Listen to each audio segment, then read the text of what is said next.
Boa noite, pessoal, tudo bem com vocês? Eu tinha proposto aí como uma atividade ou uma forma diferente da gente trabalhar aí esse restante do segundo capítulo. A gente chegou até mais ou menos a metade dele, de vocês fazerem pequenos vídeos e dando aí a interpretação de vocês sobre algum conceito, fazer algum comentário, tá? E dentro dessa ideia, eu achei legal eu começar com o vídeo, tá? Provavelmente o meu vídeo vai ser um pouquinho mais longo, tá? Mas eu vou tentar abordar aqui os principais conceitos, pelo menos, desse capítulo 2. E aí eu jogo para vocês no grupo, né? Quero que vocês comentem aí os tópicos que vocês viram nesse segundo capítulo, que vocês acharam interessante, que vocês acham relevante a gente bater um papo sobre eles, tá? Então esse segundo capítulo, ele começa, ele tem o título Foi Sempre Assim, e ele começa falando aí na grande variedade de produtos que a gente tem nas empresas hoje, tá? E é colocada uma pergunta, né? Como é que essa variedade de bens afeta as empresas, né? Então aí ele conta até a história da Gessilever aqui, da Unilever, aliás, em que ele diz aqui que a Unilever está passando por um processo de reduzir a sua gama de produtos. E a gente vê que isso tem acontecido em várias e várias empresas. As empresas têm diminuído, de certa forma, aí, seu portfólio de produtos, ou têm buscado fazer o que a gente chama de... esqueci o termo agora, mas utilizar componentes que seja intercambiabilidade. Utilizar componentes dentro aí dos produtos que sejam intercambiáveis, embalagens, no caso dos veículos automotores, motores, espelhos retrovisores, painéis do carro. Por quê? Quando a gente tem uma variedade muito grande, a gente acaba tendo um certo custo para manter essa grande variedade. Então as empresas estão passando por um momento de estar se unificando. Tá? Então essa aí é a ideia que ele quer apresentar com essa história da Unilever tá diminuindo a quantidade de itens. Diminuo a quantidade de itens, começo a maximizar os itens que eu tenho e gero aí uma economia de escala, né? Então eu começo a produzir menos itens, eu faço um mix de produtos menor, tá? Com esse mix de produtos menor, eu consigo maximizar a minha produção, porque eu padronizo mais. Padronizando mais, eu consigo maior produtividade. Com maior produtividade, lembra, produtividade, saídas pelas entradas, consigo ter mais saídas utilizando menos recursos. E aí eu tenho uma otimização dos meus recursos, que é a ideia, uma das ideias principais aí da economia dentro da administração, tá? E aí o capítulo ele fala um pouquinho sobre a classificação dos bens, tá? Então os bens podem ser os bens livres, que a gente consome eles sem ter que fazer nenhum tipo de pagamento pela sua utilização, e os bens econômicos, que é aqueles bens que para a gente utilizar a gente tem que fazer algum tipo de pagamento, tá? Os bens econômicos a gente pode ter os de consumo, os intermediários e de capital. Os bens de consumo são os duráveis e não duráveis. Quais são os bens de consumo? Aqueles que a gente consome, que a gente vai utilizando eles e um dia eles tendem aí a acabar, né? Ele tende a se degradar de alguma forma, tá? Dentre esses bens de consumo eu tenho os duráveis, aqueles que demoram muito tempo para se degradar, televisores, automóveis, casas, tá?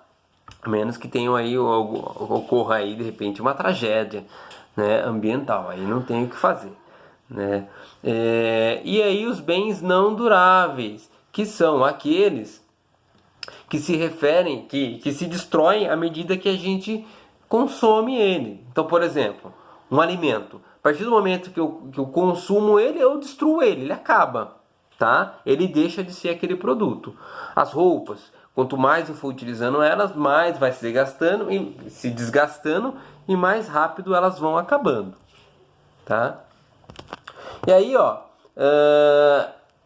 esses bens duráveis e não duráveis, eles atendem diretamente às necessidades de consumo que nós temos. São esses bens duráveis e não duráveis, que são os que estão em constante troca no ambiente aí da economia, tá? Temos os bens intermediários, que são aqueles bens que eu utilizo, que eles vão ser transformados aí em bens de consumo através do processo de produção. Então, por exemplo, matérias-primas. Matérias-primas são bens intermediários. Eu faço uma chapa de um lingote de aço. O lingote de aço ele não é um produto final. Eu tenho que vender, uma siderúrgica ela vai vender, vai pegar esse minério, transformar em lingotes, vai pegar esse produto e vai acabar vendendo aí para outra empresa transformar, por exemplo, em um eletrodoméstico, nos automóveis, em qualquer outro tipo de bem aí que utilizem metálico, tá? Que utilizem aí a matéria-prima, o metal. Tá? Então, os bens intermediários, eles acabam satisfazendo a nossa necessidade de forma indireta. Então, os bens de consumo satisfazem minhas necessidades diretamente, tá? Então, estou com necessidade de uma nova porta na minha casa. Eu vou lá, compro uma porta e coloco na minha casa, tá? A partir do momento que eu comprei esse produto e instalei, acabou, ele atendeu minha necessidade, eu não tenho que fazer mais nenhum processo com ele, tá? Os bens intermediários não, eu já tenho que fazer algum tipo de processamento nele, tá? Então, por exemplo, se eu pegar um lingote uma barrinha de aço, ela não vai atender minha necessidade de uma porta de repente. Eu preciso que ela seja transformada aí de alguma forma, tá? E os bens de capital, que são as máquinas e equipamentos. Com os bens de capital são os insumos, assim, são os bens que a empresa compra para estar utilizando no processo de transformação. Eles não serão os bens transformados, tá? Mas eles vão fazer o processo de transformação. Eles vão pegar aqueles bens intermediários e transformá-los nos bens de consumo, tá? E aí, ó, depois, no tópico 2.1.2, o capítulo fala do ciclo, do fluxo circular da renda, que é aquela história que a gente até conversou. Lembra que eu fiz até o desenho do Pelícia, né? Fiz o desenho do Pelícia na lousa, vocês ficaram dando risada, que não era o Pelícia, pessoal.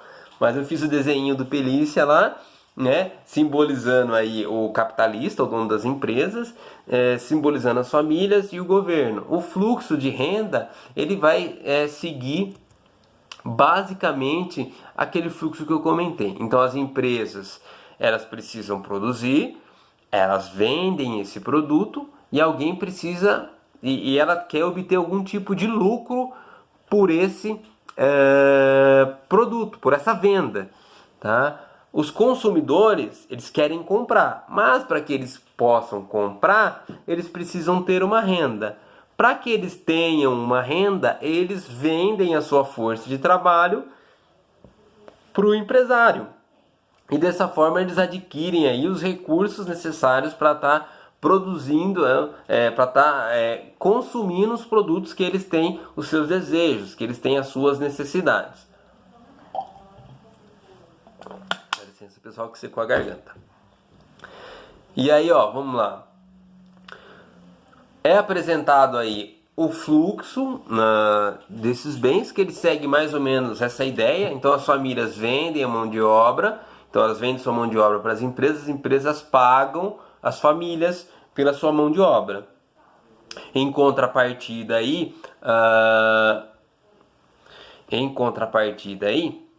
vamos ver se melhorou a iluminação, acho que sim.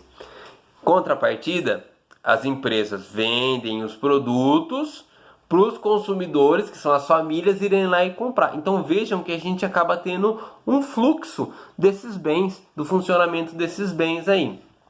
E esse fluxo é chamado aí o modelo do fluxo circular. Me atrapalhou essa câmera, então desculpa, pessoal. Vamos lá.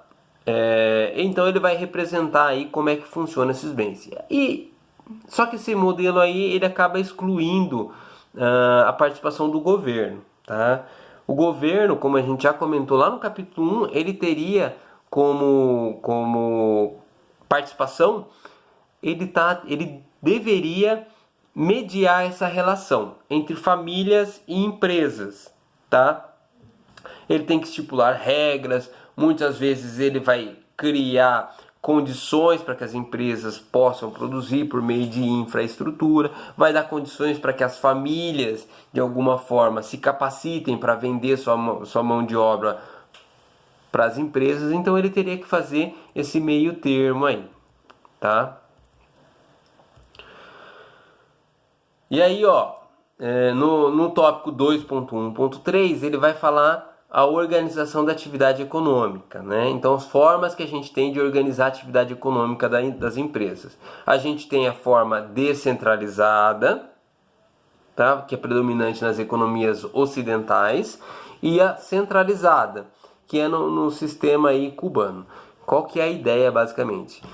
A ideia do modelo descentralizado. O modelo descentralizado, eu deixo que o mercado dite as regras do jogo, ele se autorregule, de certa forma, e o governo, ele tenta intervir o mínimo possível, tá? Então ele vai ter uma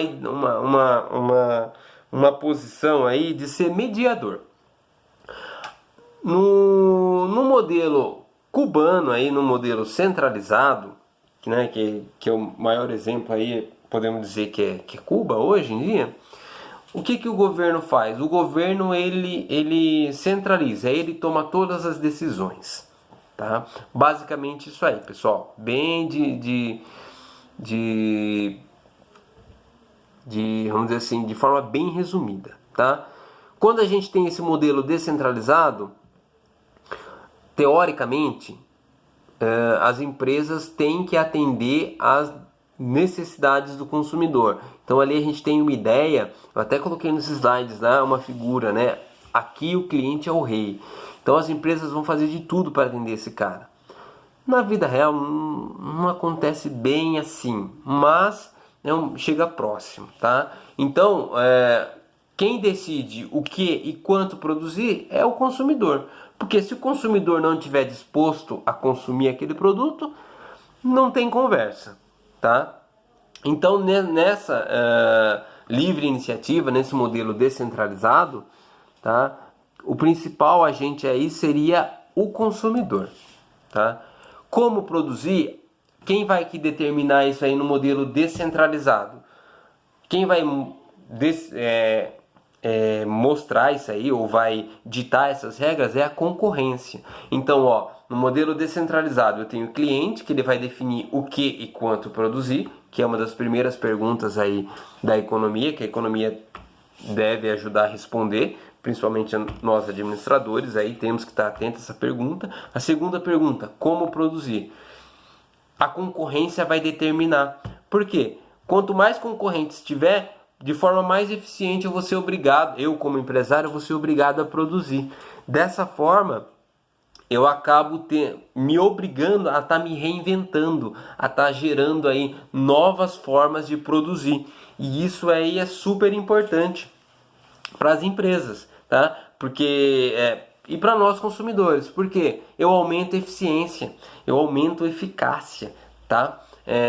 Eu consigo, as empresas tendem a chegar na excelência. Excelência, a reunião de estar utilizando a eficiência, o melhor uso dos meios e eficácia, chegar nos resultados, tá? Então, quando eu consigo isso ao mesmo tempo, eu me torno excelente. Então, pela questão de concorrência, as empresas acabam buscando serem mais, buscando mais essa excelência nas organizações, tá? E para quem produzir? Essa pergunta dentro do modelo descentralizado, ele vai ser respondido pela oferta e demanda, tá? Então vai depender muito de quem vai estar consumindo. Então eu volto o foco no cliente.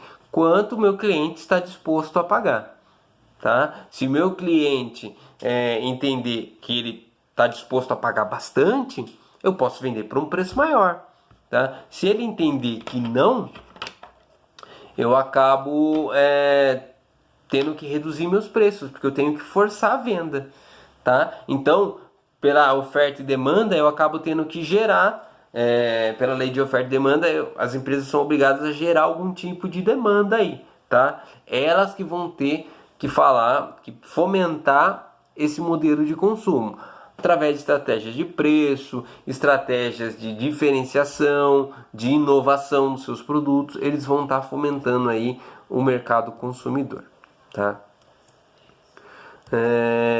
Vamos ver o que mais aqui, ó. Vou ser bem sincero para vocês, eu estou usando uma colinha, que é aqueles slides que eu passei para vocês, tá? A questão de preço vai ser muito determinado aí por essa questão de oferta e demanda, né? A gente até comentou isso na semana passada ou retrasada.